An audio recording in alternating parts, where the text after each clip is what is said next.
Hi, folks. It's God's comic, Brad Stine, and I am running a three-part series, God's comic versus Ricky Gervais. Now, for those of you who don't know who I am, let me do a quick introduction. I am a Christian, a conservative, a patriot, an originalist when it comes to the Constitution, a huge believer in free speech and religious liberties. And all of that ends up in my comedy, which makes me a freak. A unicorn, kind of an outlier, but that's what I do. And in that regard, I've watched my profession and I've watched the arts being completely taken over by the left, and I'm not one of them. So I'm going to fight back to try and make commentary and thoughts and ideas on the culture and in that which means the most to me. This is what free speech is supposed to look like. I've chosen this Ricky Gervais clip because it was about 10 minutes long, and I realized that I could cut it into three smaller segments. And it's him, of course, being a missionary towards his atheism. I'm just simply going to comment on my perspective of what he is saying and how I think it might be true, not true, or where we differ. And that's really all this is. I hope it's interesting and maybe insightful, and maybe you'll agree or disagree, but go ahead and engage and go ahead and talk below on the thread, and let's see if we can have a civil discourse. Now, I do want to make this one disclaimer. I want you to know that from my perspective, and I've been doing stand-up comedy for over 30 years, been in over 20 films, written 2 books. I've done a lot of, a professional magician, did a lot in the performance arts. So I'm not a novice. And I'm here to say that I believe that Ricky Gervais is absolutely a brilliant comic. If you look at the sitcoms that he has written, from The Office to the sitcom he has on Netflix right now, it's just brilliant. Oh, and Extras was just wonderful. I'm just in awe of how wonderful this guy's creative mind is.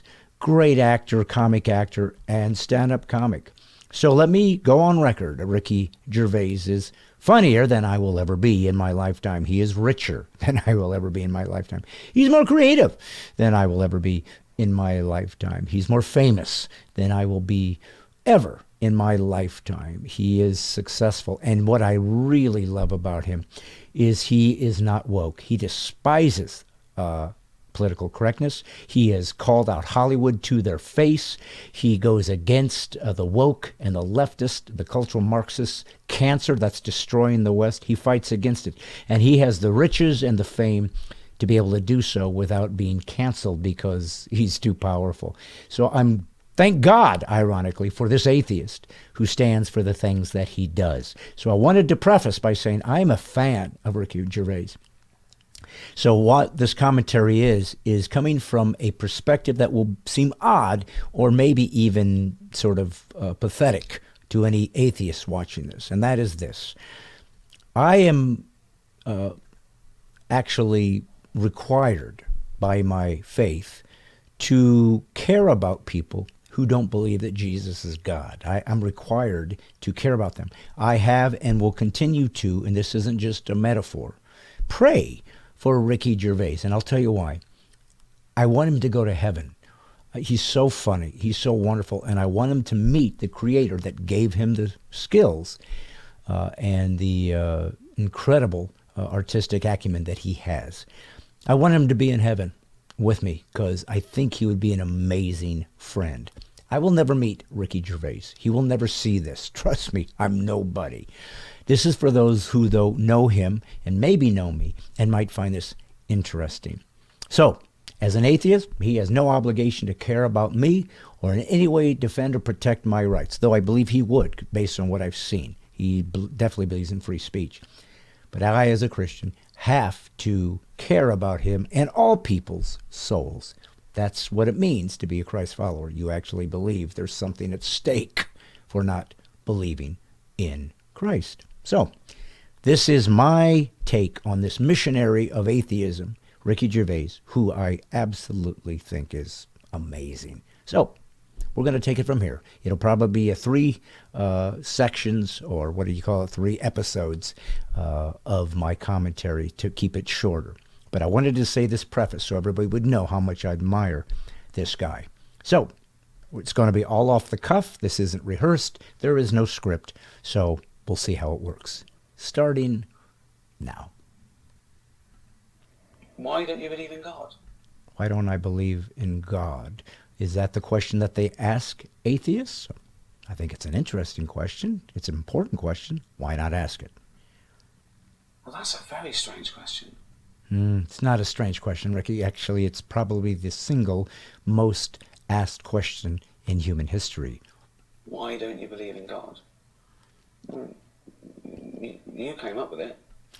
I didn't come up with it. The belief in God is probably the single oldest belief in human history. Of course, the gods took on different shapes and forms and amounts. Only in the Judeo-Christian monotheistic God do we have the Christian faith and Islam and Judaism. But the belief in God is not something I came up with. It is probably the oldest belief in human history. Why would I? Religion's greatest trick wasn't convincing some people that there was a God who was all-powerful.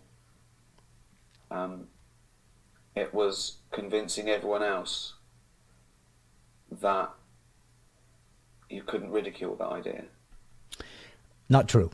Nothing is more ridiculed right now in the world than religion. As a matter of fact, Christians are now the single most persecuted religious group on earth.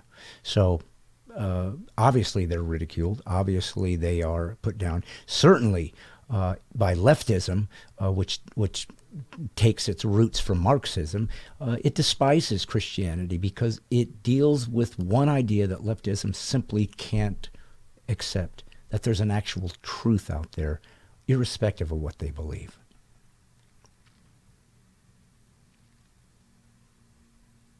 We're all born atheists. We're all born atheists? No, we're not. You can't be born an atheist if you don't even know what the word is, let alone the fact that you even know you exist. Don't understand that. You know, and then that gets changed or enhanced. I mean, there shouldn't even be a word for atheism. It shouldn't exist. Shouldn't need it. There's not a word for not believing in fairies. No, there's not a word for not believing in fairies because there is not an adult in the world that believes in fairies. Now, that's not actually true.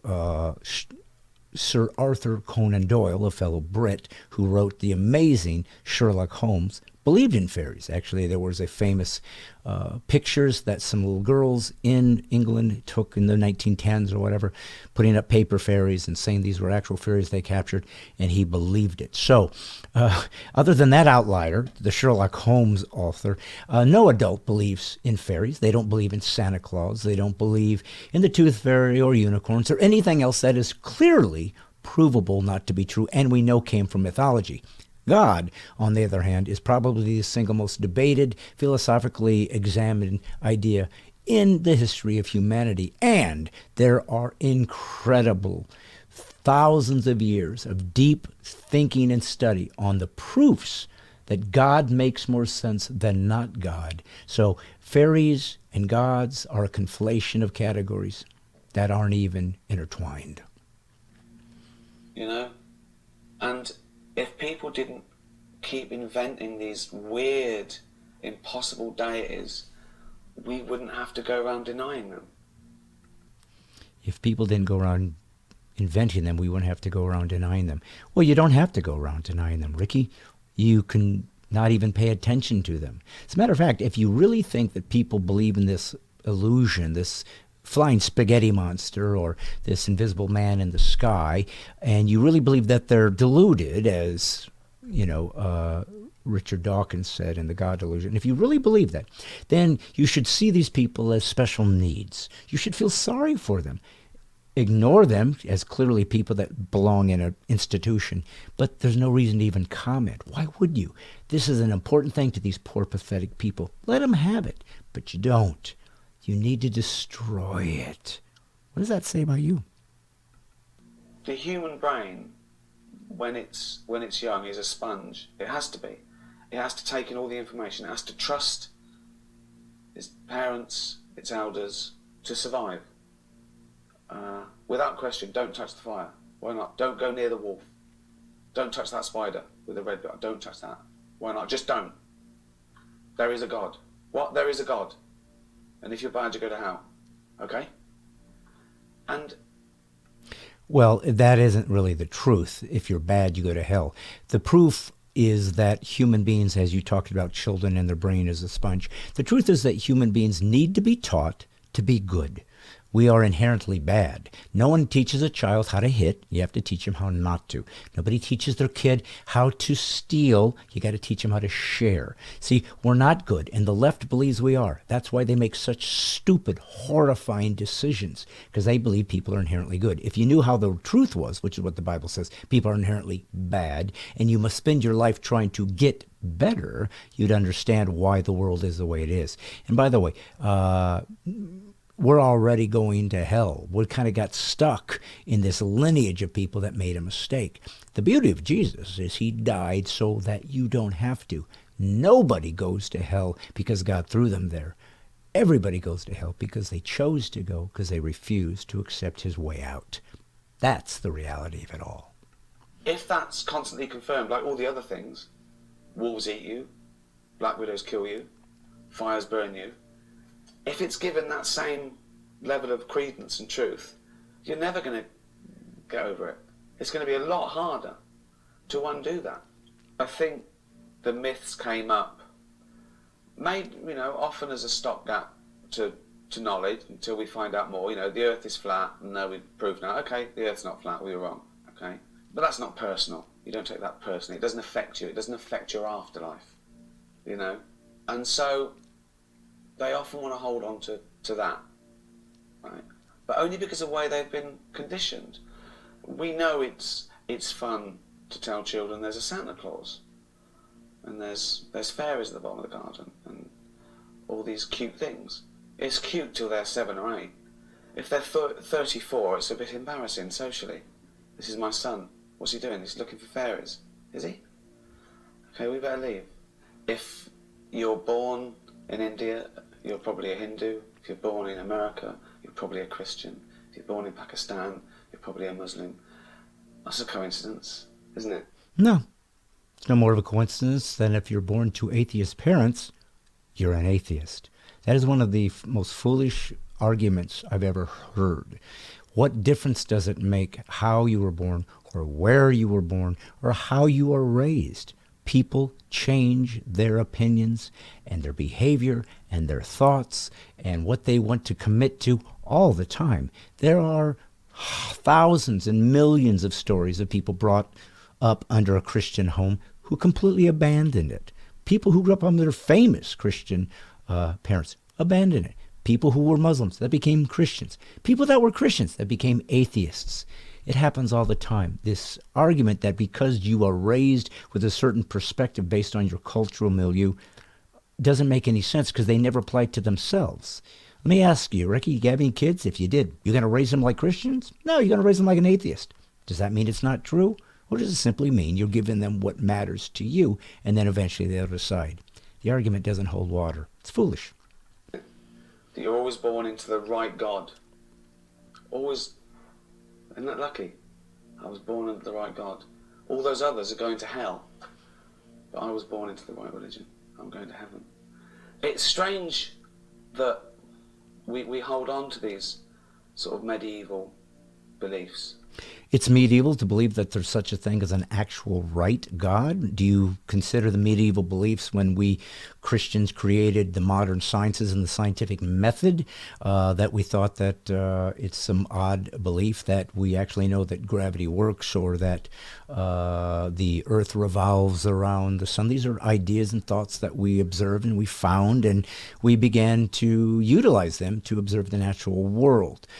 We found them to be true. Now, there were other religions, other ideas, other philosophies, other tribes, other villages that didn't believe these things. So should they be given equal access to their ideas, or do they have to say, sorry, I know how much this matters to your witch doctor, but he's wrong.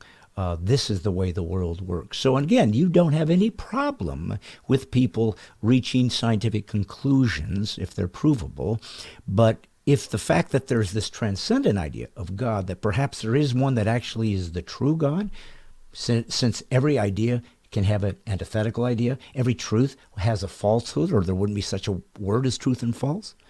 Why wouldn't that apply to perhaps God, especially if there's an enemy that wants to deceive people? So again, I don't understand your observation as to how you think this applies to religious people in some odd way, but not to everybody else, like materialists, like yourself.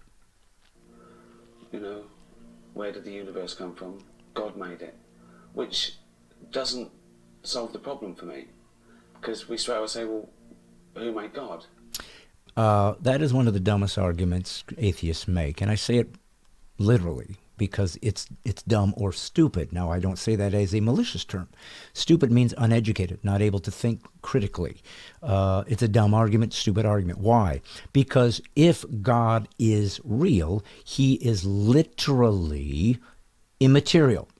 He is literally not stuck in time, space, or energy or matter, because he invented all of those things, being transcendent, being a mind, being this ethereal thought that is energy and truth and power outside of the material world. He was able to speak it into existence. I know, sounds crazy, sounds miraculous. It is. In the natural world, anything that happens outside the natural world is literally miraculous. So to say who made God simply means you don't know the definition of God. He is the most powerful being there ever was, the most knowledgeable, and is in all places simultaneously, all dimensions, all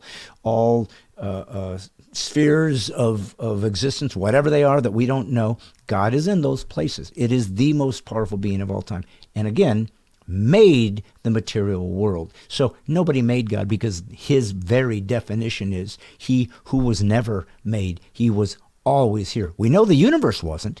We know the universe had a beginning. Something had to be in front of the universe. You believe that in the beginning there was nothing, and it blew up. And if you don't think that's a fairy tale, my friend, you're not thinking critically. And if they say, well, he's always been around, well, let's just say the universe has then. Let's just cut out the middleman. Yeah, the problem is we know the universe hasn't always been here. Through the red shift that shows that the universe is expanding, we have proven a long time ago that the universe had a beginning. So we've already used science, which you say you believe in and you stand by, to prove it wasn't here. Something was here first, and it couldn't have been the universe. It had to be God.